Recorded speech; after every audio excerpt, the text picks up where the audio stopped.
Buenas tardes, bienvenidos, bienvenidas a la edición central de MBD Noticias. Es un gusto acompañarlos, es un gusto estar también contigo, Jano, hoy. Le mandamos un abrazo grande a Nati Nogués mientras se repone para estar con nosotros en unos días nada más. Así es, buenas tardes para todos y todas y aquí estamos compartiendo con ustedes las principales informaciones a esta hora de la tarde. Sí, comenzamos contándoles que la ex jueza Mariana Mota fue electa como directora de la Institución Nacional de Derechos Humanos y Defensoría del Pueblo con 75 votos de la Asamblea General Legislativa. Mota sucederá en el cargo a Wilder Tyler, quien renunció en marzo por motivos personales, según él mismo indicó.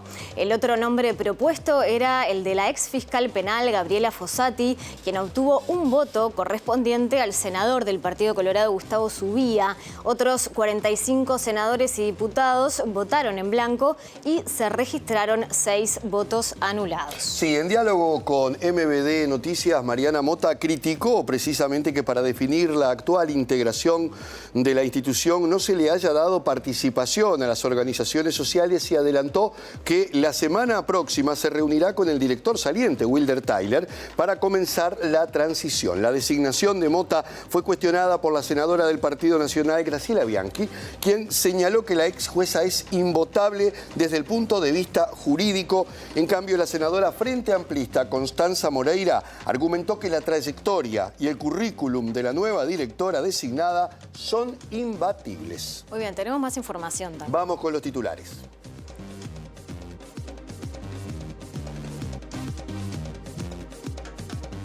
La ministra de Industria, Energía y Minería, Fernanda Cardona, dijo a MBD Noticias que el grupo Cairós, responsable de la primera planta de hidrógeno verde del país que se ubicará en Fraiventos, accedió a realizar una reingeniería total del proyecto para atender los reclamos planteados desde Argentina. El presidente del PIT-CNT, Marcelo Abdala, anunció la creación de un grupo de trabajo junto con académicos de la UDELAR y de otros sectores para presentar un proyecto concreto sobre la propuesta de crear un impuesto del 1% al 1% más rico de la sociedad para financiar la lucha contra la pobreza infantil. El secretario de la Presidencia, Alejandro Sánchez, destacó que cuando se levante la alerta roja por frío polar, el gobierno aprobará un nuevo decreto para mantener en funciones todo el operativo interinstitucional de asistencia a personas en situación de calle. El Ministerio de Ganadería, Agricultura y Pesca tomó la resolución de suspender momentáneamente la exportación de ganado en pie para la faena inmediata. Las gremiales agropecuarias rechazaron categóricamente la resolución. Este jueves es el Día Nacional para la Prevención del Suicidio. La psiquiatra Silvia Peláez, fundadora de la ONG Último Recurso e introductora de la suicidología en Uruguay, dijo que se suicidan entre 2 y 3 uruguayos por día. En España, el ataque a inmigrantes que se produjo durante todo el fin de semana en el municipio de Torre Pacheco, en Murcia, está comenzando a tener una respuesta judicial luego que trascendiera que la Fiscalía Regional iniciará investigaciones para evaluar si existe delito por parte del partido ultraderechista Vox. Paulo Gonet, el fiscal general de Brasil, pidió al Supremo Tribunal Federal que condene al expresidente Jair Bolsonaro por intento de golpe de Estado y otros delitos contra las instituciones, que podrían ser penados con entre 12 y 40 años de prisión. Bien, y luego de estos adelantos, les recuerdo que pueden escucharnos a través del 107.7 FM Uniradio, la radio de la Universidad de la República, y vernos también a través de otras plataformas como tvciudad.ui o también en YouTube. Salimos del estudio y vamos a los móviles para saludar en primer término a nuestro compañero Martín Duarte. Martín, ¿qué novedades tenés? Mariana, Jano, buenas noches para ustedes. Como bien decían, bueno, la Asamblea General en el plenario del día de hoy definió que Mariana Mota suceda a Wilder Tyler justamente aquí en la Institución Nacional de Derechos Humanos. Estos 75 votos que definieron que sea Mota la nueva directora de la institución, que participe justamente en lugar de Tyler, fueron compuestos justamente por el apoyo, por un lado, del Frente Amplio, 9 votos del Partido Colorado, que dio libertad de acción a sus legisladores, y un voto del Partido Independiente. Como bien decían, Gabriela Fossati, que era otra de los nombres que se manifestaban. Obtuvo un solo voto del senador Gustavo Zubia, también del Partido Colorado. En algunos minutos ampliamos. Y desde la Institución Nacional de Derechos Humanos nos vamos a Torre Ejecutiva, porque allí está nuestra compañera Angie Álvarez. Así es, Mariana, Alejandro, buenas noches para ustedes. Estamos en Torre Ejecutiva, donde desde 19:15 se va a celebrar, a conmemorar los 40 años de la reinstalación de la Oficina Nacional de Servicio Civil. De este evento estará participando el presidente de la República, Yamandu Orsi, así que los volveremos a convocar en un ratito. Bien, gracias Angie. Ahora pasamos a otros temas porque el secretario de la Presidencia, Alejandro Sánchez, afirmó que le llamó muchísimo y poderosamente la atención que tanto el Partido Nacional como el Partido Colorado hayan anunciado que no van a participar en el diálogo social convocado por el gobierno para conversar sobre protección social precisamente. Para el senador nacionalista Álvaro Delgado, tener una subpresentación no le parece la forma adecuada, ya que sería burlar la voluntad popular. Agradecemos la invitación del Gobierno Nacional, pero hemos tomado la decisión de no participar en esta instancia de diálogo propuesto en el formato que está propuesto. Algunos partidos políticos que hoy dicen no participar del diálogo social, ya habían enviado sus delegados, los nombres de sus delegados. Y bueno, introspectivamente han decidido no participar, es una pena. Seguiremos haciendo esfuerzos para tratar de convencer.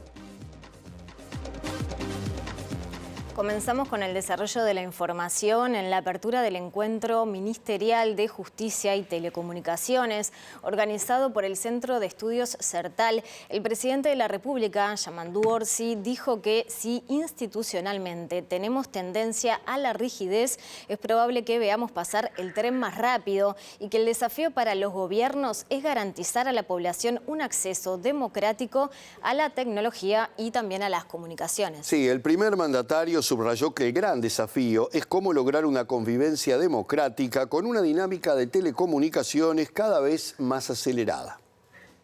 Porque en el mundo en el que la clave es el acceso a, hay cosas que se vuelven para mucha gente inaccesible, cuando la sensación capaz que es al revés. Entonces, cuando leí de qué venía esto y estas dos patas de una cosa que es conectar las nuevas reglas del juego y el cómo tenemos que estar preparados y cómo nosotros no le damos la espalda a todo lo que son las nuevas formas de comunicación y la tecnología y las comunicaciones y las telecomunicaciones y todo eso, es de una ingeniería y es de una forma que no es un tema solo de abogados, que no es un tema solo de técnicos, es un tema de gobierno, que es un tema de derechos, porque yo confieso más de una vez, me ha costado saber cuál de las dos posiciones es la que más me convence. Me acuerdo cuando el tema de los derechos de autor, una discusión larga. Venían unos, me convencían una cosa y otros me decían, pero no, esto que estamos armando permite un mejor acceso a la gente. Entonces, el vértigo es enorme, confieso, desde el lugar donde me toca estar. Y los pedidos de auxilio son permanentes y que tienen que ver con las reglas de juego democráticas en un mundo que ya no es el mismo. Bien, el secretario de la Presidencia, Alejandro Sánchez, recién lo veíamos, consideró sorpresiva la decisión de los partidos Nacional y Colorado de no participar en el diálogo social sobre protección y seguridad social que va a comenzar precisamente mañana. Sí, Sánchez aseguró que desde el gobierno el propio presidente Yamandu Orsi intentará convencerlos de participar y que es posible que tengan mayor representación en este ámbito. Algunos partidos políticos que hoy dicen no participar del diálogo social, ya habían enviado sus delegados, los nombres de sus delegados. Y bueno, introspectivamente han decidido no participar, es una pena. Seguiremos haciendo esfuerzos para tratar de convencer, porque lo que hay que hacer es convencer, de que sentarse a hablar es un componente central de la democracia y por tanto seguiremos haciendo el mayor esfuerzo para que los partidos políticos se sienten a discutir con las organizaciones sociales y en el marco del diálogo de seguridad social cómo nosotros construimos una matriz de protección social hacia el futuro del siglo XXI. Ahora, ¿qué posibilidad? Intentando, quizás, incluso si el reclamo está asociado a que pretenden los partidos políticos, tanto el Partido Nacional como el Partido Colorado, tener una mayor representación, nosotros estamos dispuestos. Lamentablemente no lo plantearon antes. Si lo hubiesen planteado antes, seguramente eso estaba resuelto. Hay garantías para que, en definitiva, quien tiene que resolver en última instancia, que será el Parlamento, ¿verdad?, donde están representados todos los partidos políticos, va a resolver. Entonces, me parece que amputarse la posibilidad de escuchar es un acto de demasiada soberbia. Seguramente el presidente de la República esté en estos momentos conversando y dialogando con algunos actores relevantes de los partidos políticos a efectos de que puedan reconsiderar. Yo insisto con esto, negarse a conversar no parece ser condescendiente con nuestras mejores tradiciones. Seguimos en tema porque el director de la Oficina de Planeamiento y Presupuesto, Rodrigo Arim, se mostró doblemente sorprendido por la decisión de la oposición de no participar del diálogo social. Sí, el jerarca señaló que la primera sorpresa es que cuando presentó la hoja de ruta del diálogo social no hubo ningún planteamiento sobre la cantidad de delegados partidarios, y la segunda es la propia negativa a dialogar, que a su juicio es algo que hay que preservar en una sociedad democrática. En primer lugar, yo diría como una doble sorpresa, porque hemos tenido diálogo con todos los partidos políticos a lo largo de estos meses. De ahí comenzamos a trabajar de cara al diálogo, que es una promesa que se realizó a la ciudadanía durante la campaña electoral y que fue un compromiso de gobierno en particular. Y en todo momento nos plantearon una excelente voluntad de participar. De hecho, varios de estos partidos habían ya designado sus delegados al diálogo social. Por lo tanto, nos toma con sorpresa. Yo diría sorpresa por el procedimiento, porque había espacio de intercambio y de diálogo ya instalados con los partidos políticos. Y en su lugar, yo diría una sorpresa más sustantiva, que tiene que ver con negarse al diálogo. En un país que cultiva la democracia como un valor, en un país que nos diferenciamos de la región muchas veces, yo diría en este momento del mundo, por tener una convivencia democrática sostenida en la capacidad de tener puentes entre los distintos espacios políticos, lo que estamos convocando no es a un acuerdo, es un diálogo. No surgió ninguna discrepancia vinculada a la integración, para lo que además estuvimos extremadamente abiertos. De hecho, desde la sociedad civil nos hicieron algún planteo que consideramos a lo largo de estos meses al respecto, y por supuesto estamos abiertos a la integración de otros actores, y si se considera pertinente incorporar más delegados de los partidos políticos también, en un accionar que tienen, vuelvo a repetir, esto es un diálogo, no se vota. La hoja de ruta que se le presentó a los partidos políticos y a los otros actores sociales era eso, una hoja de ruta en consulta, para consultarlo con ellos y recibir aportes al respecto. Se recibieron, se transformó la hoja de ruta, se incorporaron cambios. Bueno, no hubo un cambio proveniente de los partidos políticos que nos orientara en otra dirección. Presenta Asociación de Funcionarios Portuarios. Hacete socio y accederás a beneficios exclusivos como colonia de vacaciones, préstamos, servicios de la salud, tienda online con precios exclusivos y mucho más. Bien, salimos nuevamente del estudio, tomamos contacto con Martín Duarte para hablar de esa designación de Mariana Mota como directora de la Institución de Derechos Humanos. Martín, te escuchamos. Así es, Jano, porque desde las 14 horas sesionó hoy en el Parlamento la Asamblea General, que reúne a las dos cámaras para estar dando los votos, en particular para la ex jueza y ex directora también de la Institución Nacional de Derechos Humanos, Mariana Mota, que obtuvo 75 de los 123 legisladores que estuvieron presentes en la Cámara.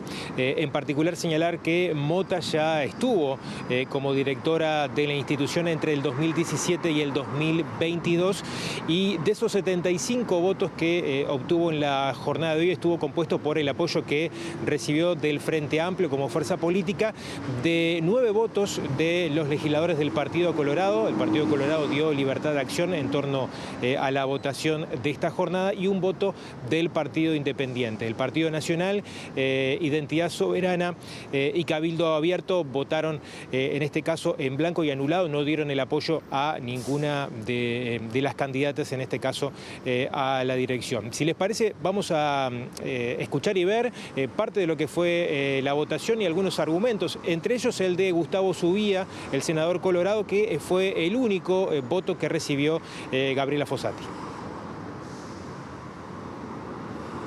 Legisladores, la votación se divide de la siguiente forma.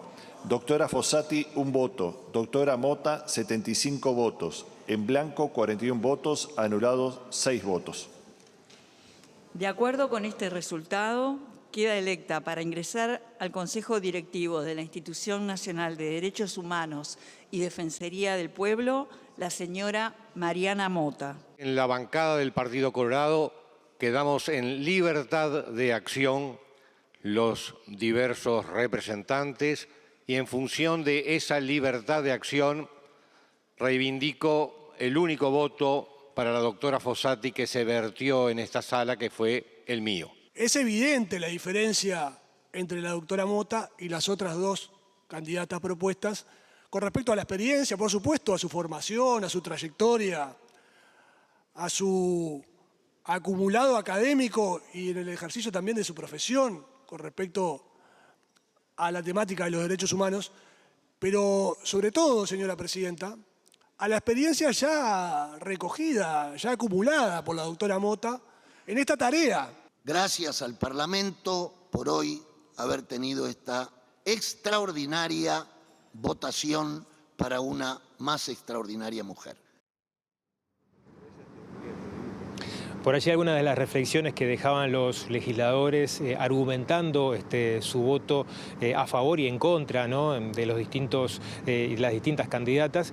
Y en particular conversamos minutos después de conocido este resultado con Mariana Mota acerca de cuáles son los desafíos que se presentan en esta institución que tiene algunos cuestionamientos de los funcionarios. De hecho, hay una pancarta aquí en la puerta de la institución cuestionando el accionar de la presidenta actual de la Institución Nacional de Derechos Humanos. Uno de los énfasis que hacía Mota en la conversación tiene que ver a que la institución debe ser la ventana, en este caso, de los reclamos y las demandas de las organizaciones sociales, algo que según ella no se vio reflejado en la elección de los anteriores directores por parte del gobierno anterior. Y por otra parte hizo referencia a que se necesitan más funcionarios y técnicos en la institución. Diferentes dificultades, como mencionaste, desde el ámbito de la mirada de los funcionarios, desde las dificultades o las observaciones que ha tenido a las diferentes organizaciones, la sociedad civil en general, en cuanto al funcionamiento o al rol que ha desempeñado la institución en este tiempo. Decir que vuelva a ser como antes es muy pedante de alguna manera, o sea, no es la idea, sino, bueno, tratar de amalgamar el funcionamiento de la institución con las finalidades que tiene previstas por la ley, por su ley madre y por las otras leyes que le han conferido otras competencias. O sea, tiene muchas competencias. Hay que dotarla de más profesionales y técnicos que la integran, ¿no? Sé que algunos se fueron, pero eso debería ser una constante. En la medida que la institución va desarrollando y desplegando sus funciones, tiene que ir incorporándose más funcionarios, o por lo menos lo suficiente como para poder desarrollar adecuadamente la función. Con Wilder le mandé un mensaje, o sea, justo él me mandó un mensaje de saludo y yo le respondí diciendo que me interesaba primero que nada hablar con él, justamente para que me cuente lo que cree necesario que sepa, porque obviamente es una transición, una transición de su cargo, pero de las funciones específicas de búsqueda que son bien importantes, así que tenemos pautada una reunión para la próxima semana, tenemos que fijarla, pero bueno, acordamos eso.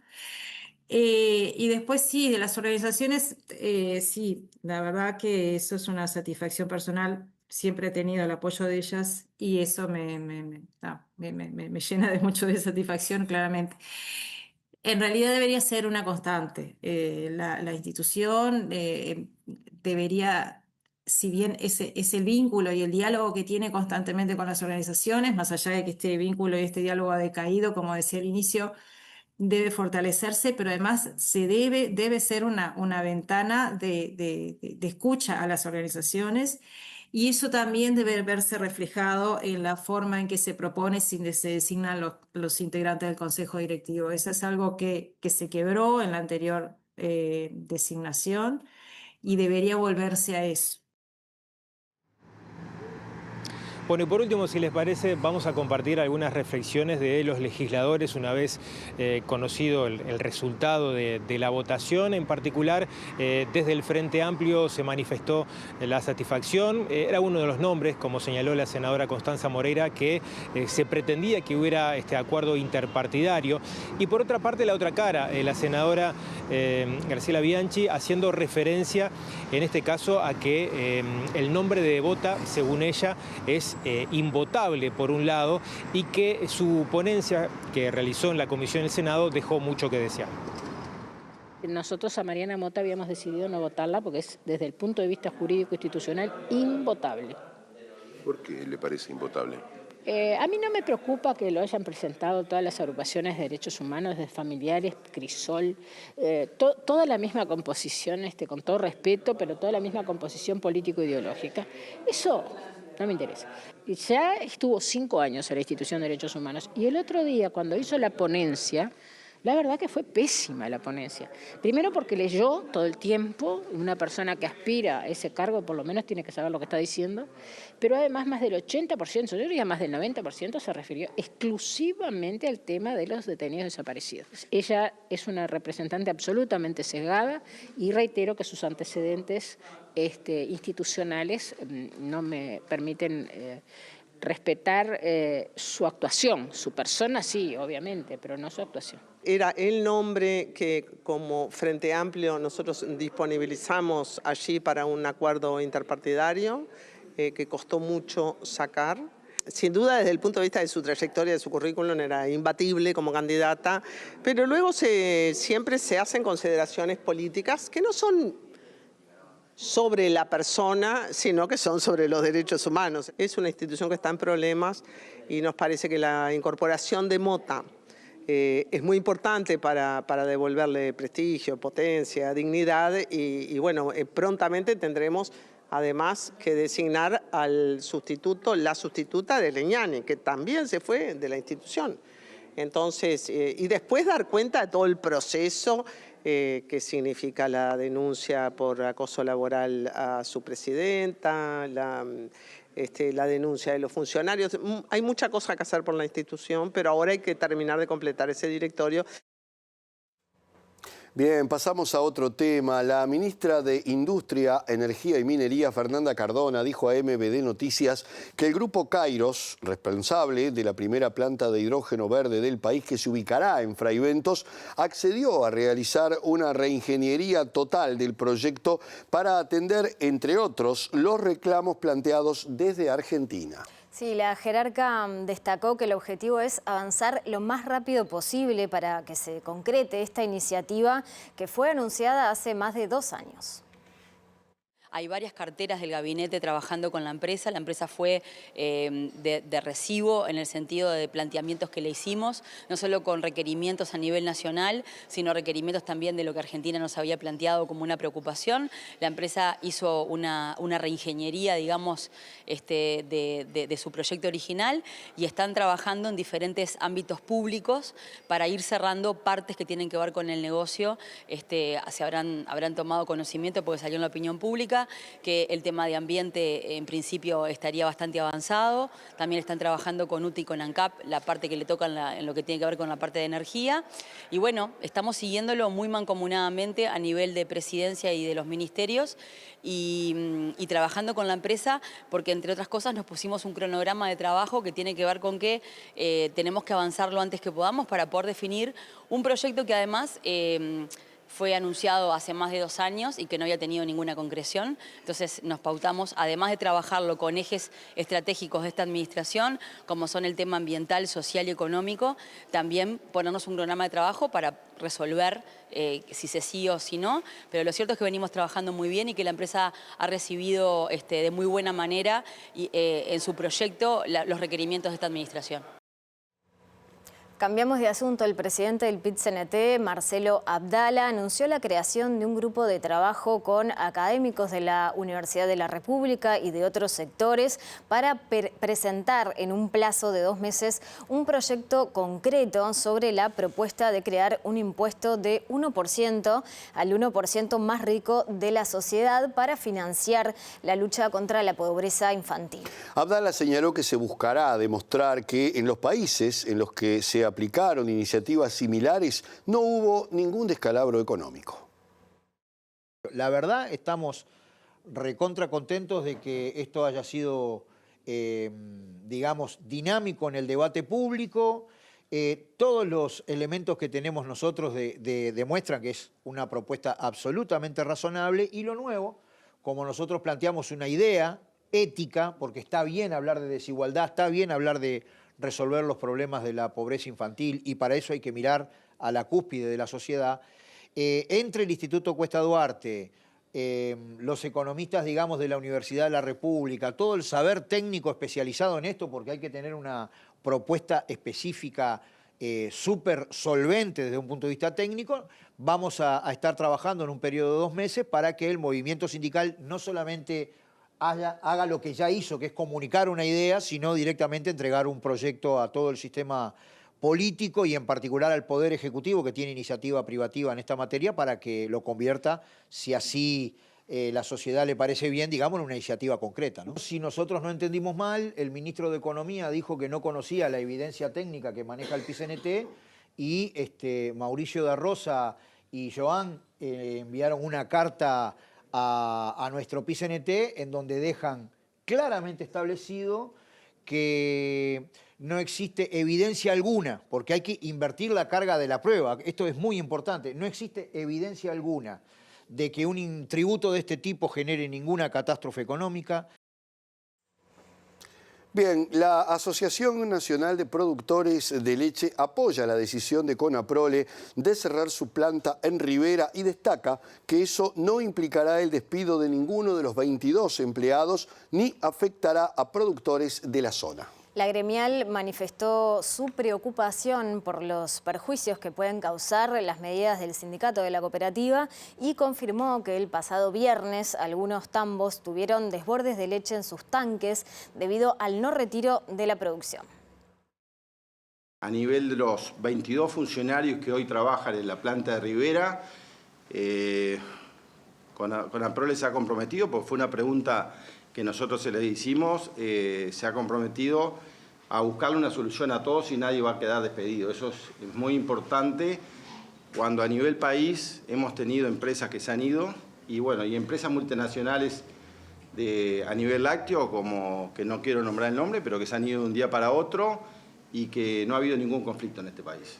En cambio, Conaprole, cuando anuncia un cierre de planta para el 31 de octubre, hemos tenido un conflicto duro el fin de semana. Quintans agregó que ningún productor tiró leche por las medidas sindicales tomadas, pero sí hubo desbordes de leche de tanques como consecuencia de las mismas. En realidad nadie tiró leche. Acá, si se ven los videos, hubo un desborde de los tanques, de los cuales el productor que tuvo que hacerlo llenó tarrinas, que en realidad, buscó todas las alternativas posibles. Pero lo más preciado para cualquier productor de leche, hay 2 cosas, es las vacas y el producto final. A nadie nos gusta tirar leche. Creo que la leche es el producto final después de muchas horas de trabajo y mucho trabajo que tenemos los productores lecheros. Y el presidente de la Asociación Nacional de Productores de Leche, Álvaro Quintanz, dijo que la institución apoya la compra de campos por parte del Instituto Nacional de Colonización para que sean dedicados a la producción y radicación de personas en la zona rural. Sí, Quintanz destacó que, como lo indicó el intendente de Florida, Carlos Enciso, el pasado viernes al asumir sus funciones, unos 70 tambos están cerrando su actividad cada año. La problemática es que esos productores que cierran son productores familiares, la mayoría, que se van a la ciudad y generan una problemática muy importante.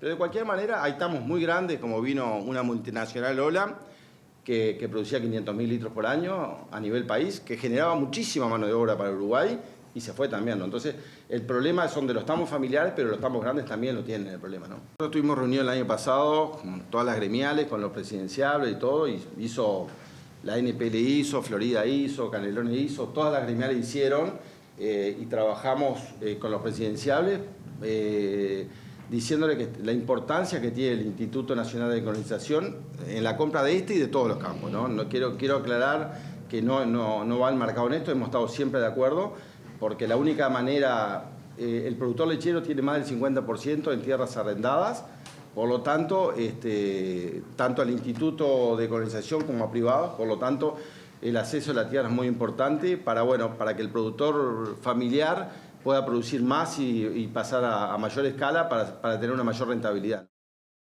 Presenta Mercado Agrícola de Montevideo, en el corazón de un barrio donde late la ciudad. Mercado de Historias. Mercado de Historia.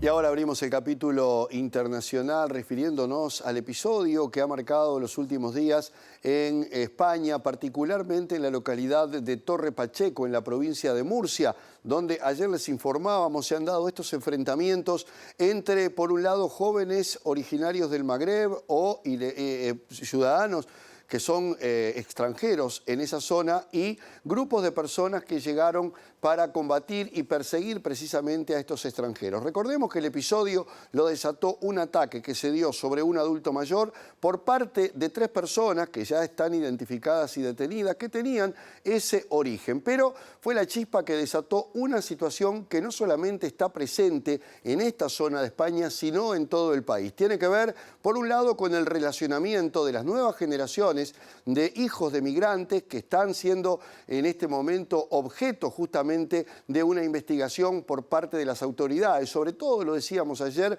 originarios de Marruecos y Argelia, que además se vio atizada por una serie de mensajes que se dieron a través de redes sociales, algunos de ellos falsos, pero que desataron un verdadero infierno en esta pequeña localidad. Ahora la justicia está investigando a Vox, el partido de ultraderecha, y particularmente al presidente regional de Murcia, para ver si efectivamente este grupo estuvo detrás de una persecución que fue, pergeñada a través de las redes y que se dio efectivamente con muchos enfrentamientos en esta zona de España. A medida que caía la noche... La Fiscalía Superior de la región de Murcia iniciará diligencias de investigación para evaluar si existen indicios de delito en las manifestaciones públicas realizadas por el presidente regional del partido ultraderechista Vox, José Ángel Antelo, quien el pasado sábado se trasladó a Torre Pacheco, donde convocó a la prensa rodeado de un par de centenares de simpatizantes e hizo manifestaciones vinculando la inmigración irregular con la delincuencia. Ya advertimos de lo que iba a pasar, de que los españoles se iban a cansar de una inmigración ilegal que muchas veces es la que viola a nuestras hijas y mujeres y agrede a nuestros ancianos y a los homosexuales. No queremos a gente así en nuestras calles, les vamos a deportar a todos, afirmó el presidente regional de Vox.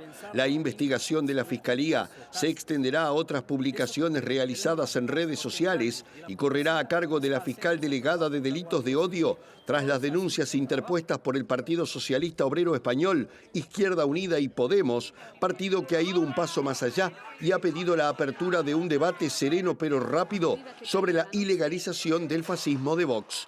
El ministro del Interior, Fernando Grande Marlaska, culpó ayer a Vox de alentar los disturbios y sostuvo que detrás de ellos hay grupos organizados. Es culpa de Vox y culpa de los discursos como los de Vox, dijo el titular de Interior, que lamentó que las narrativas que vinculan migración con delincuencia calen en la población apelando a las emociones. Por su parte, el líder nacional de Vox, Santiago Abascal, compareció este lunes en rueda de prensa para acusar al bipartidismo del PSOE y el Partido Popular de la violencia desatada en unas declaraciones en las que evitó condenar las cacerías de migrantes, pero afirmó que la solución son las deportaciones de los ilegales y de quienes, siendo legales, cometen delitos. La Fiscalía General de Brasil cerró la instrucción y el fiscal Pablo Gonete pidió la condena del expresidente Jair Bolsonaro y 7 de sus colaboradores más próximos, ministros de su gobierno y altos jefes militares, por golpe de Estado. Pero no es el único delito que se le atribuye. Hay otros también que se han incorporado a las acusaciones que ahora deberán ser resueltas en otro ámbito. Todo esto aparentemente se va a dilucidar en septiembre u octubre, cuando efectivamente haya un pronunciamiento judicial. Entre 12 y 40 años de cárcel es lo que podría caberle a Bolsonaro y sus colaboradores. Una condena para el expresidente Jair Bolsonaro y 7 de sus antiguos colaboradores por el supuesto intento de golpe de Estado contra Lula da Silva fue solicitada a la Corte Suprema por el fiscal general de Brasil, Paulo Gonete.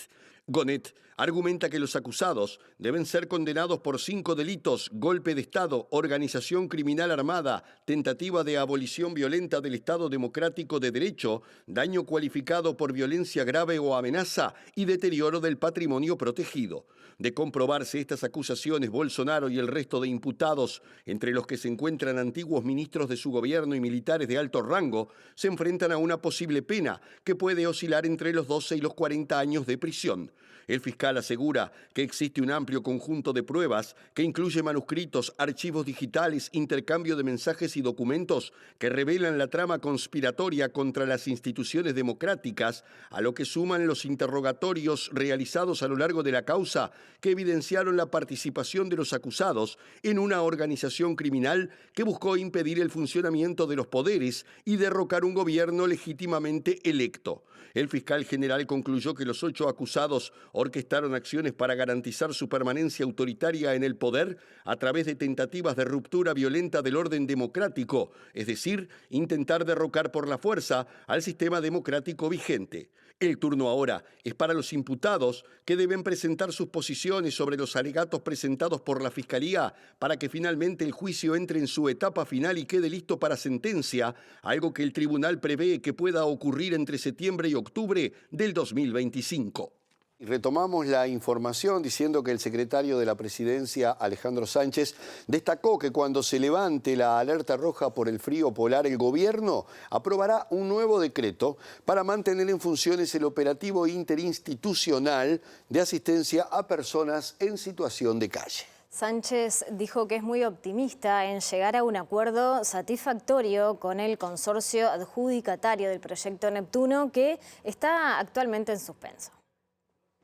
Más allá de que la alerta roja se levante o no, el plan de invierno continúa en todos sus términos con los centros de evacuados, que serán, en todo caso, serán otro tipo de centros, y se seguirá trabajando en lo que son los refugios del MIDES, porque esta es una tarea que tenemos por delante y nosotros, el gobierno, tiene la firme convicción de que hay que trabajar fuertemente para resolver los problemas de las personas que tienen extrema precariedad y están expuestas a la intemperie, y lo vamos a hacer en este invierno y en el siguiente. Así que, en realidad, independientemente de con alerta roja o sin alerta roja, todo el dispositivo que involucra al Ministerio del Interior, al Ministerio de Desarrollo Social, que involucra a la Presidencia de la República, continuará funcionando. Y una vez que se levante la alerta, probablemente tengamos que emitir un decreto en donde generemos un espacio, obviamente,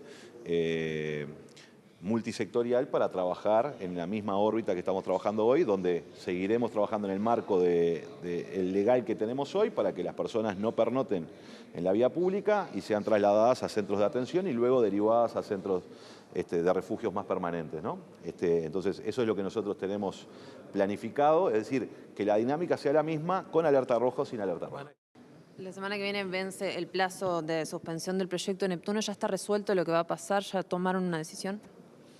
Bueno, nosotros tenemos una muy buena negociación con el consorcio y todavía estamos en plazo y obviamente que antes de culminar el plazo vamos a comunicar el arribo de un acuerdo, en el caso de que soy muy optimista de que se puede lograr, pero lo comunicaremos oportunamente. El PIT-CNT realizará mañana la primera entrega al Ministerio de Desarrollo Social de las donaciones recibidas en el marco de la campaña de abrigo para personas en situación de calle. Se trata de una iniciativa de carácter nacional que recibe donaciones en varias sedes sindicales. Son varias toneladas de ropa en muy buen estado. La gente ha sido muy responsable y muy consciente en ese sentido. Hay veces que en los detalles están las cosas. También el otro día en el sindicato cae una señora con ropa para donar, toda dobladita, recién lavada, perfumada. Y ahí hay un cariño que es de lo mejor que despiertan este tipo de campañas, este tipo de iniciativas, que es la gente ayudando a la gente. Y eso, ante la ineficiencia del mercado y ante las limitaciones de las políticas públicas para resolver esto, bueno, la sociedad genera sus propios mecanismos de ayuda mutua, no para resolver el problema de fondo, que solo se puede resolver con políticas públicas, pero sí para dar una mano ante una situación inmediata que es el frío y la intemperie, ¿no? La campaña Nadie se salva solo recibe ropa de abrigo en buen estado, calzado, frazadas, productos de limpieza y de higiene menstrual. A principios de agosto se hará una segunda y última entrega de donaciones en el marco de esta campaña. Uruguay está inundado de problemas estructurales de larga data que tienen que ver con derechos postergados de la gente, que tienen que ver con derechos humanos que están incumplidos, parcial o totalmente. O sea, hay un conjunto de derechos que la sociedad uruguaya, producto de un modelo que tiende a concentrar riqueza por un lado y a excluir por otro, ha ido acumulando un conjunto de problemas importantes. Resolver esto un día para el otro no se puede hacer, pero sí hay que tener la determinación ética y política de que esos son los problemas principales, y que tiene que haber un conjunto de decisiones políticas que atiendan a resolver esos problemas. Pasamos a otro tema que ha generado inmediatas reacciones porque el Ministerio de Ganadería, Agricultura y Pesca resolvió suspender momentáneamente la exportación de ganado en pie para faena inmediata a fin de promover la actividad de la industria frigorífica que tiene 6 plantas cerradas y 1.030 trabajadores en el seguro de paro. El ministro Alfredo Frati indicó que los planteos puntuales de exportación de ganado en pie serán analizados por su cartera, por la Economía y Finanzas y también por el presidente de la República. El año pasado, en todo el año, con este destino faena inmediata, se exportaron 14.621 animales. En lo que va de este año, se han exportado 22.711. Es decir, si hiciéramos una proyección normal, estaríamos hablando que al final del año podríamos andar en el doble de esta cifra. ¿Cuál es la alerta? La alerta es que tenemos algo así, 1.030 obreros en seguro de paro. 590 se les está venciendo en junio y hay 6 empresas vinculadas a la industria frigorífica cerradas. Cuando algún exportador quiera hacer uso de esta opción, no de las otras que no están en discusión, este ministro le va a trasladar al presidente de la República y al ministro de Economía porque debe ser una decisión gobierno, ¿verdad? Si es de sentido común dejar a los obreros sin trabajo y alguna empresa cerrada y exportar para faena, o si esto se sigue permitiendo como está. Voy a trasladar mi opinión y los antecedentes al ministro de Economía y al presidente de la República, porque vuelvo a decir, esto tiene que ser una decisión de gobierno.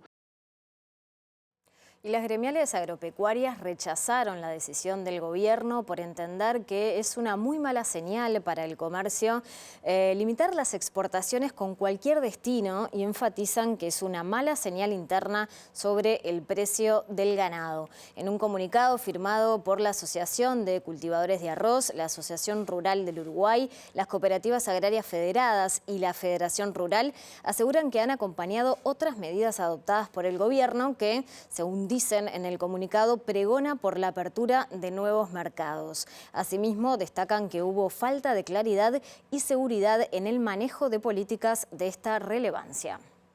En Antel, lleva tu plan móvil al siguiente nivel y mantén el precio de tu plan actual por 6 meses.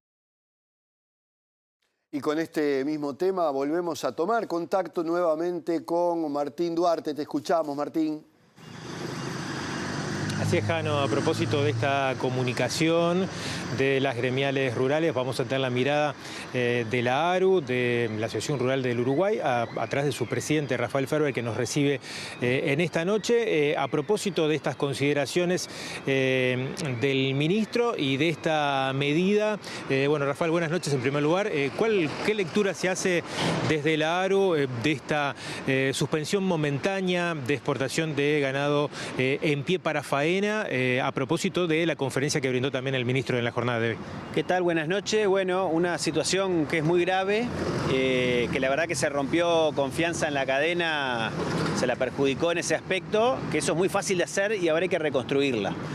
Por otro lado, tenemos que mirar el medio vaso lleno, vemos que la decisión se va a economía, se va a presidencia, por lo cual, bueno, iremos ahí a defender y a intentar revertir y a explicar que esto no soluciona los problemas que tenga la industria frigorífica. Afectar un canal de venta, digamos, limitarlo, suspenderlo momentáneamente, no sabemos cuánto tiempo, es muy difícil de ponerle números, pero cualquier cosa que afecte el comercio afecta al precio de venta. Si afecta al precio de venta, afecta al precio de toda la cadena. Si afecta al precio de la cadena, afecta al precio de lo que vamos a producir. Y en algo que lleva mucho tiempo y que uno tiene que tomar decisiones a largo plazo, bueno, es un error, creo, un error no forzado grave. De alguna forma, dentro de la argumentación, el ministro Frati hacía referencia a la cantidad de ganado en pie que se llevaban cerca de 23.000 cabezas exportadas en lo que va del año y que repercute directamente en las fuentes laborales. Él citaba el número de 1.030 obreros de la industria frigorífica que están en el seguro de paro. ¿Esta medida puede revertir esa situación? Bueno, creemos que no, porque la verdad que en una faena que es de 2.200.000, 2.300.000 cabezas por año, que Uruguay lo extrae y que se tracciona, obviamente el número ayudaría, pero no revierte las cuestiones estructurales de la cadena frigorífica, digamos, de los frigoríficos en sí. ¿Qué tenemos acá? 4 empresas que atomizan el sector frigorífico, que lo concentran, 2 multinacionales brasileñas y 2 grupos uruguayos, y después un montón de empresas más chicas que a medida que se van alejando de las 4, empiezan a tener problemas. Precisamos elementos puntuales si se pretende salvar esos 1.000 puestos de trabajo. La pregunta que hay que hacerse también es ¿quién defiende los puestos de trabajo que se van a perder, por ejemplo, en los corrales de los exportadores? Porque si la medida es tan chica como para que no afecte a los exportadores, no es suficientemente importante como para que solucione del otro lado o ayude a solucionar del otro lado. Entonces, rompiste la confianza, terminaste con las certezas que estaban instauradas en el sector sobre la exportación en pie, sobre la válvula para darle un precio, sobre todo al que produce terneros, que pasa de una persona que tenga 30 vacas a muchísimas vacas. Entonces se rompió eso porque ya no sabemos qué va a hacer el gobierno. Es tan simple como decir, bueno, si esta medida no da, ¿va a seguir por este camino o no? Digamos, puso primero este problema a el tema de cuántos terneros hay. Eso es una realidad. ¿Hay negocios que están en marcha que se pueden ver afectados por esta medida? Evidentemente, porque nadie que vaya a tener un negocio de este tamaño va a sacar el permiso como primer medida. Obviamente las empresas compran ganado, compran forraje, compran grano, contratan gente, compran maquinaria, tienen infraestructura y se va armando un negocio fluido. Se hace en una base, ¿no? Entonces uno va generando eso y van llegando los permisos, se va desde la casa matriz generando la corriente comercial. Es todo un proceso. Entonces, si es tan chiquito como para no afectar eso, no va a cambiar el ganado. Si no, va a cambiar la categoría, porque el ministro Frati hoy quiso transmitir tranquilidad que no se afectaba el ternero entero. Bueno, entonces los exportadores van a apuntar ahí, se va a dejar de castrar los terneros y van a apuntar ahí. Entonces los terneros van a estar 200 días menos en Uruguay, van a consumir, esos propios animales van a consumir 200 días menos de forraje, de grano, de todo en Uruguay para irse a hacerlo al extranjero. ¿O ahí lo va a cortar cuando llegue el momento?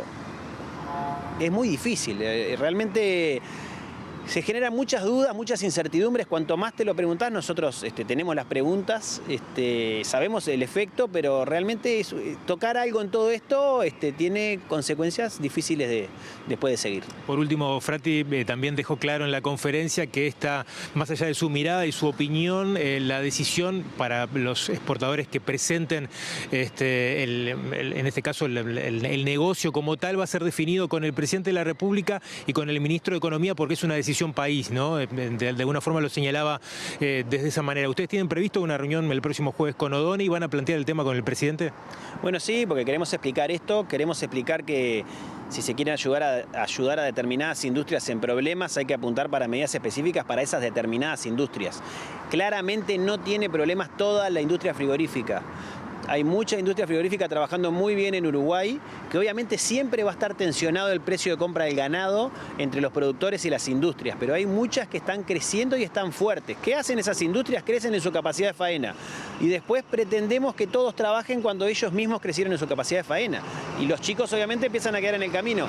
Es real, hay que tomar medidas y hay que poner mucho pienso, pero no puede ser afectando a los productores rurales y al sector primario. ¿Ya están concretadas esas reuniones? Perdón que insista con él. La de Orsi no tenemos fecha. Muchas gracias. La palabra de Rafael Ferber, presidente de la Asociación Rural de Uruguay, opinando acerca de esta medida de suspensión momentánea de exportación de ganado en pie para faena dispuesta por el Ministerio de Agricultura, Ganadería y Pesca. Seguimos haciendo MD Noticias, hora de la columna de economía y de recibir a Germán de Agosto. ¿Cómo anda, Germán? ¿Y vos? Muy bien. Bueno, vas a estar analizando datos que recién se publicaron, ¿no? De diferentes indicadores de la economía, podríamos decir. Sí, tenemos como un tríptico que va a comenzar analizando los datos del mercado laboral que publicó hoy el Instituto Nacional de Estadística, vinculado a la mirada territorial, si se quiere, a nivel departamental y a nivel municipal. Luego pasamos a la dimensión o a la órbita de los impuestos, que también conocimos los datos de recaudación. Y finalmente terminamos con el tema de endeudamiento, donde también tenemos novedades. Bien, arrancamos por mercado laboral entonces. Exactamente, y acá lo que vemos es el principal indicador que tenemos para medir el desequilibrio que surge en el mercado laboral a nivel departamental. Acá están ordenados de menor a mayor el nivel de desempleo, ¿sí? Y está enfatizado justamente aquellos departamentos que hoy tienen un registro de 2 cifras, es decir, todo lo que están del lado de la línea roja para allá son departamentos que tienen un 10% o más de desempleo, que son también los que están marcados en el mapita. En particular, el dato más alto hoy es 33, que tiene un 16,5% de desempleo. Fíjate lo que contrasta con la otra punta, donde tenemos un 4,8%. ¿Sí? O sea que es una amplia variedad que tenemos cuando miramos la dimensión territorial del desempleo. Similar surge cuando miramos actividad o miramos empleo, ¿sí? Y en particular en Montevideo tenemos un 7,4% de desempleo. Esto es relevante porque ahora en la siguiente placa nos metemos dentro de Montevideo para analizar los principales indicadores, pero a nivel municipal, ¿sí? Acá tenemos, para comenzar con lo que es naranja, eso es la tasa de actividad. La tasa de actividad lo que mide es justamente la oferta laboral, es decir, es la proporción de las personas activas, y los activos son los ocupados, las personas que están trabajando, más los que están buscando trabajar y no consiguen, es decir, los desempleados, en relación a la población que tiene edad de trabajar, que en nuestro país son los mayores de 14 años. Y ahí tenemos 3, de alguna manera, columnitas. ¿Por qué? La del medio es el promedio, es decir, la tasa de actividad para Montevideo, 65,5%. ¿Sí? Y después tenemos la tasa más alta del municipio, que es la del municipio B, un 73,4%, y la tasa más baja. Es decir, estamos contrastando los dos extremos. La peor tasa de actividad es la del municipio E, que acá está de la distribución geográfica, 62%, y más de 10 puntos porcentuales por encima tenemos la del municipio B. De alguna manera, lo que estamos mostrando acá es la disparidad que te oculta cuando vos mirás a nivel promedio en Montevideo cuál es la tasa de actividad como indicador de oferta laboral. Claro. La misma lógica aplica para la verde, pero ahora estamos mirando el otro costado del mercado laboral, es decir, la demanda a través de la tasa de empleo. Tenemos también a nivel de Montevideo una tasa de empleo de 60,6%, pero que también recoge o de alguna manera se compone de realidades muy distintas. En particular, las dos puntas, en este caso nos queda el municipio B, con la tasa más alta de empleo, más del 70%, y bastante más abajo la del municipio A, con un 56,7%. Así que estos son los dos indicadores principales porque son oferta y demanda, y de la interacción de estas dos dimensiones es que surge el desempleo, que es lo que tenemos en la siguiente placa, que ahora vamos a ver, el desempleo o la tasa de desempleo por municipios. En la línea recta lo que marcamos en rojo es justamente el promedio para Montevideo, 7,4%, pero si te fijas también, ¿no? Cuando contrastamos toda la diversidad que está detrás de esa tasa promedio, tenemos el municipio A con dos cifras, 10,2%, y menos de la mitad del desempleo en el municipio B, de alguna manera recogiendo o reflejando o plasmando algo que conocemos, que es la fractura que tenemos cuando miramos la periferia de Montevideo y miramos los municipios que están sobre la costa. Eso se plasma en actividad, se plasma en empleo y se plasma también en desempleo y por supuesto en otras dimensiones asociadas a la calidad, como el subempleo o como la informalidad o el no registro a la seguridad social. Así que esto es un poco el primer pantallazo asociado a lo que conocimos del mercado laboral en el día de hoy. ¿Sí? Nos movemos a la siguiente placa y ya nos cambiamos de planeta para irnos hacia la dimensión impositiva, hoy sumamente relevante. Estamos en breve, conoceremos el presupuesto. Claro. Y algunas cosas son interesantes, en particular, cómo se compone la recaudación del Estado. ¿Sí? El gráfico de torta representa cuánto de la recaudación viene de los impuestos al consumo. La mayor parte, un 56%, viene de impuestos que son indirectos, es decir, gravan manifestaciones indirectas de la riqueza, en particular del consumo, y justamente son regresivos. Por lo tanto, esto es relevante para entender el desafío de diseño que tiene la eventual propuesta de un IVA personalizado. Justamente va en dirección de sacarle la regresividad, es decir, pagan más los que tienen menos, pero el desafío que es que básicamente la mayor parte de nuestra recaudación se recuesta sobre los impuestos al consumo, en particular sobre el IVA, que es casi el 50%. Bien, es interesante, además de ya tener claro cómo se va conformando, ¿no?, este mapa de impuestos, hay otras discusiones. Recién mencionabas una, pero está también la de gravar al 1% de la ciudad más rica, ¿no? Siempre el tema impositivo es algo que está en el tapete. Exacto. Y todo el tiempo se está como problematizando, ¿no? Totalmente, va a estar en el corazón de la discusión, en particular porque también, además de las propuestas que ya estaban sobre la mesa, ahora surge con más fuerza la propuesta de introducir este impuesto, que es un impuesto directo, porque justamente grabaría una manifestación directa de la riqueza, es un impuesto progresivo, lo paga más el que tiene más y por tanto iría hacia el otro costado de la placa que estamos viendo. En particular nosotros estamos mirando ahí los impuestos a la renta, el IRAE, el IRPF, ¿sí?, que justamente tiene los dos componentes, el IRPF al capital y al trabajo, casi un 20%, ¿sí?, de lo que es los impuestos a la renta, y el IAS, que también está ahí en la torta, y finalmente los impuestos a la propiedad, como el patrimonio, donde también tenés esa dimensión de los impuestos directos, donde podríamos entrar a polemizar o a discutir o a controvertir la idea de cómo entraría eventualmente si esta propuesta prosperara. Pero eso es un poco la foto de la composición de la recaudación con los datos cerrados al primer semestre del 2025. ¿Sí? Bien. Una más que también es sumamente interesante desde el punto de vista de la discusión que vos estás poniendo sobre la mesa tiene que ver con qué tan alta es la presión fiscal en Uruguay con relación a otras regiones u a otros países. ¿Sí? Eso es parte de la discusión que surge a raíz o como ramificación de la discusión sobre el impuesto al 1% más rico. Es decir, la presión es muy alta, es baja, es media, ¿cómo es? Bueno, acá estamos viendo los ingresos tributarios en porcentaje del Producto Bruto Interno para América Latina, para Uruguay, para Argentina, Brasil, la OCDE y la Unión Europea. Entonces lo que estamos viendo es que naturalmente la respuesta de qué tan alta es depende contra quién te quieras comparar, ¿sí? ¿Es más alta que América Latina? Y sí, es consistente dado el estado de bienestar, dado las características, dado las cuestiones que nos diferencian de la región, que es la región más desigual del mundo, pero si te fijas con relación a nuestros dos vecinos, es más baja y en particular es más baja con relación a países que son similares desde el punto de vista del estadio del desarrollo en el que se encuentran. Países de la OCDE, países europeos, ¿sí? O sea que acá tenemos un poco también parte del corazón de esa discusión que se va a incrementar una vez que conozcamos la definición presupuestal. Bien.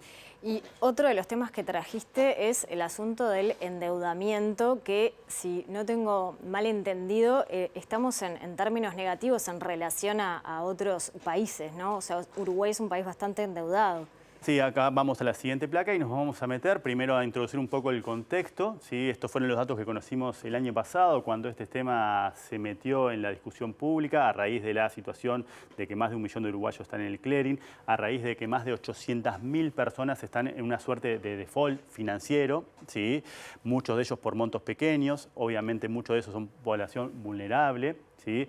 Justamente a la que estaba destinada ese plan de reestructuración que se impulsó, ¿sí? Con bastante adhesión de bancos y de financieras el año pasado, ¿sí? Y fíjate también la problemática entre los jóvenes, qué pasó entre el 2015 y el 2023, esto surge también de un estudio, los deudores pasaron de 40.000 a 300.000, ¿sí? La dificultad de pago pasaron de 30 a 44% y en particular, fíjate cómo cambia el monto promedio de la deuda, desde menos de 20.000 a casi 90.000 pesos, o sea que a raíz de esta composición, de esta caracterización de la situación de endeudamiento, es que han venido circulando distintos proyectos, incluso lo de la deuda justa, ¿sí? Sí. Y ahora lo que tenemos, que es lo que nos trae a este tema, es justamente una herramienta que presentó la semana pasada el Departamento de Economía de la Facultad de Ciencias Sociales, que viene o es justamente parte de los esfuerzos que está haciendo esa institución por tratar de atender esta problemática, ¿sí? Por tratar de contribuir con insumos a las decisiones de las personas cuando evalúan tomar un crédito al consumo, ¿sí? Y eso es lo que vemos en la siguiente placa.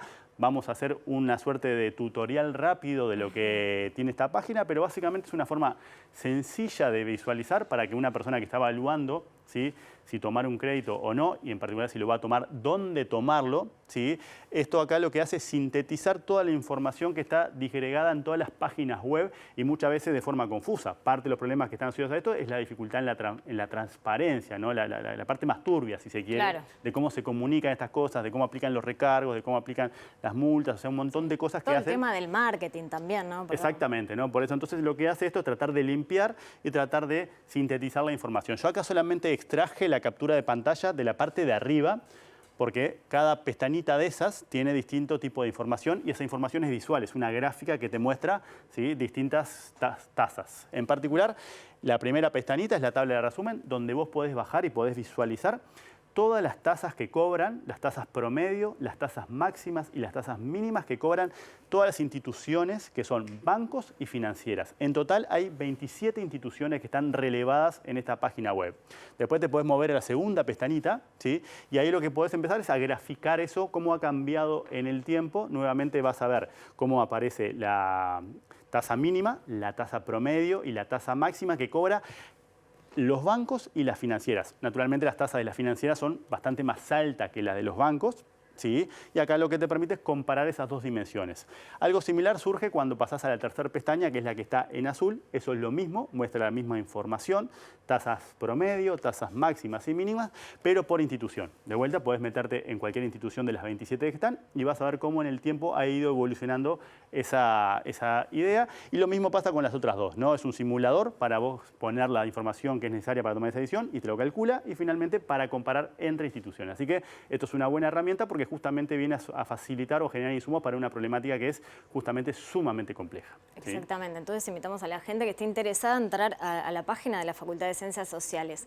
Muchísimas gracias, Germán, por este amplio recorrido. Nos vemos la semana que viene. Nos vemos. Con un video y una carta en la plataforma Change dirigida al presidente Yamandu Orsi, referentes académicos de la cultura, del activismo por los derechos humanos y del ámbito sindical han pedido romper relaciones con Israel hasta tanto ese país no cumpla los mandatos de Naciones Unidas sobre Palestina. Esta petición ya reunió 5.000 firmas.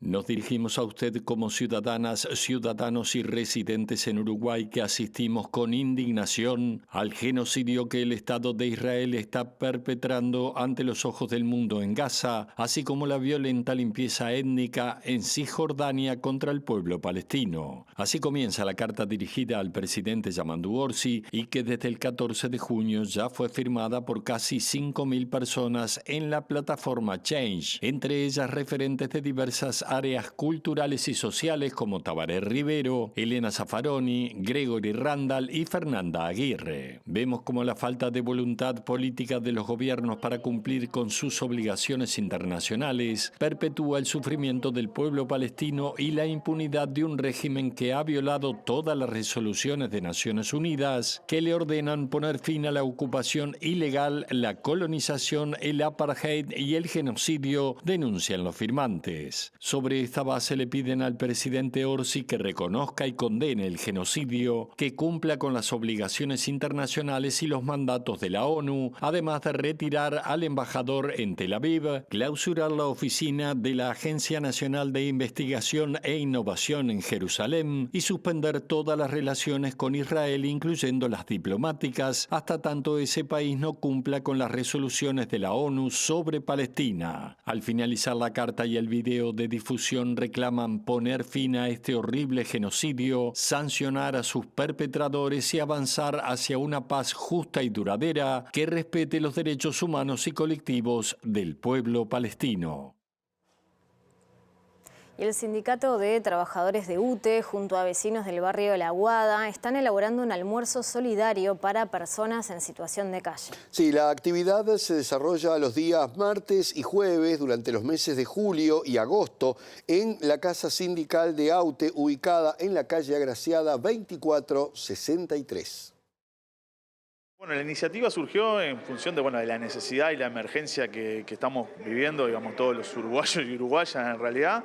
Y bueno, nosotros como sindicato, como organización social, poder brindar un poco más de lo que la gente tiene como un sindicato que pelea por condiciones de trabajo, por mejoras salariales, sino también de darle un aporte a la sociedad en esto de que, bueno, somos una empresa pública, somos trabajadores y trabajadoras en una empresa pública que brindamos un servicio público como la energía, también poder dar una mano a aquellos que más lo necesitan con este tipo de acciones, como es el comedor solidario y, bueno, como es la campaña del abrigo que estamos llevando adelante también acá. La idea es abrir el espacio, que sea no solo dar una vianda, sino que sea un espacio donde puedan los vecinos y las vecinas sentarse, comer, que tengan un espacio que se pueda contener durante un par de horas. Sabemos que, bueno, la lluvia, el frío a veces en invierno complica bastante. Y bueno, vimos esta necesidad o esta oportunidad de, como tenemos un espacio grande, poder abrirlo al barrio y a aquellos que más lo necesitan. Por otra parte, Zaldivia dijo que tras la asunción del gobierno de Yamandu Orsi, mejoró el diálogo con el directorio de UTE, por más que haya diferencias, y esperan algunas señales que reviertan el retroceso que sostienen hubo en el gobierno anterior.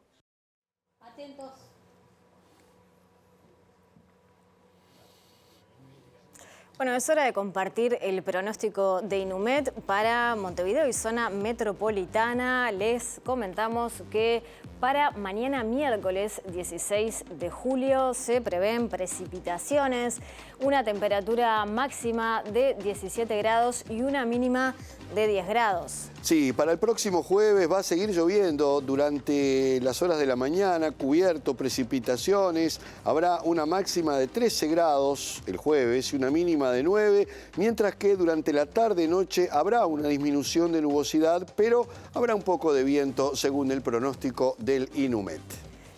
Esperemos entonces que mejore un poquito para el viernes, ¿no? Esperemos que mejore para el viernes, que es feriado y que la gente pueda disfrutar de un fin de semana largo. Y ahora nos vamos, Mariana Abreu. Nosotros nos vamos. Quédense en la pantalla de TV Ciudad porque ya sigue el lado B y después en síntesis. Sí, además pueden retomar la información mañana a partir de las 8 con la primera edición de MBD Noticias al mediodía a las 13 horas y a las 18:30 estaremos de vuelta aquí para compartir con ustedes la información que surge en las próximas horas. Será hasta mañana. Chao.